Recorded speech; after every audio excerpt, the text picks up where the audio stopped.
Good morning. Good morning. Good morning. The theme of our gathering, third year in a row, is about sustainability. It's not like we have a choice in the matter, is it? You know, the first year when we met, the dialogue was around sustainability. It's the right thing to do. Let's do these things out of the goodness of our hearts, right? Last year when we met, it was talking about, well, sustainability. It's what the customer is asking for. It's the transparency that we need. It's what the market is asking for. So we should do it because there's a business reason for doing it.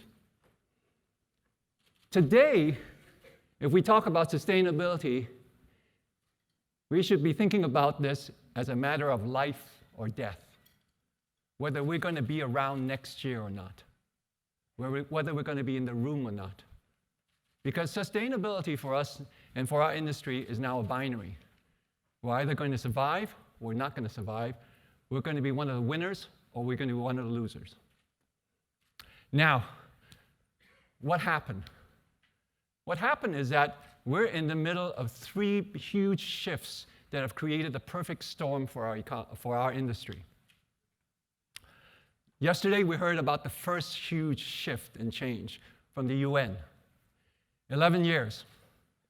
11 years before we can't get to the point of no return. 11 years for us to solve this problem. Do you think that in the next 11 years, our customers are not going to ask more and more questions and demand more and more from us, how we make things, how we transport things, how we sell things? Our customers are going to make choices about who they buy things from and where they spend their money. There will be brands that go away because they're not one of the good guys. The second perfect storm that is upon us in our industry is that we are in this inflection point. We are getting out of the industrial age and we are at the dawn of the information age. 10 years ago, by market cap, the largest companies in the world are ExxonMobil, General Motors, Citibank, ICBC. Today, the biggest companies in the world by market cap are Apple, first trillion-dollar company, Alphabet, the parent company of Google, Tencent, Facebook. You see the shift? Our market doesn't want to sell stuff anymore, doesn't value it anymore. It's all about the information supply chain. It's all about data and knowledge. And we're the industry that continues to make things that customers don't want, ship them to stores that customers no longer shop at, and try to sell them at prices that customers are no longer willing to pay. We're not good at figuring out what the data and what the science is behind what we do. And yet here we are in the information age, where the only valuable supply chain is the data supply chain. Finally, the big shift that is upon us is Trump, right? Trump declared war on China and Trump declared war on globalization. We as an industry is probably the most dependent on China, and we probably have one of the most globalized supply chains in the world. Whoever is the next president of the United States is going to be, China is still going to be a challenge, and the Chinese-US relationship will persist. It's going to be strained. Globalization has to do with this wonderful, efficient supply chain that we have created over the last 30 years, in which we have perfected making stuff in the East, consuming stuff in the West, and there's no way to get stuff back for reprocessing or recycling. We've created this beautiful linear supply chain without thought about now what do we do with the stuff that we've made. So, what should we do? What should we think about in the context of this perfect storm that we find ourselves in? So can I suggest two thoughts for us as we go through the day together? The first thought is that we need to change our vocabulary and we need to change our paradigm. We can no longer talk about reduce, reuse, recycle. That's just the price of entry. Everybody is doing that. That doesn't give us a competitive advantage. That doesn't distinguish us from the rest of the crowd. Today, our dialogue should be about regeneration, reinvention, and repurposing. Regeneration means that we leave the land better after we harvest our cotton, after we get our wool, and after we get our cashmere.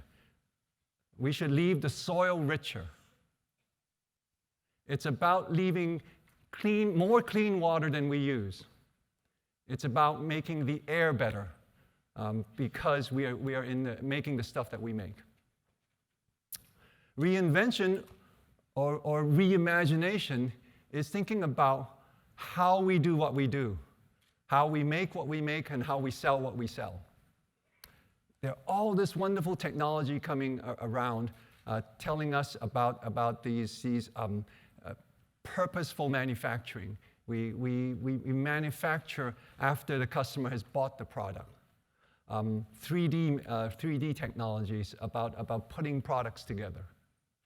Let's reimagine everything that we do so that we can come up to this age. And then repurposing. Repurposing our companies and our businesses so that we are seen not as 10% of the world's problem, but as part of the solution in this new age that we're in. We need to be an industry that is good for the world. So that's the first thought. How do we transition? How do we change that thought and vocabulary? And the second and my final thought to us is that I want this to be a personal process for us today. A lot of us are here because this is an intellectual or commercial endeavor that we're on. This is part of the job that we're doing today. I want this to be up close and personal to each one of us. And the question we should be asking ourselves today is, because of what I'm doing, what legacy do I want to leave behind? 50 years from now, when people talk about your name and my name, what are they going to say? What will they remember of us? That's a binary too. Either we will be spoken of as the last generation that had a chance to solve the problem that we face in our world today, and we screwed up, or we became remembered as the first generation that changed the course of civilization and made the world a better place. Thank you. Thank you so much, Mr. Keh. Please be seated.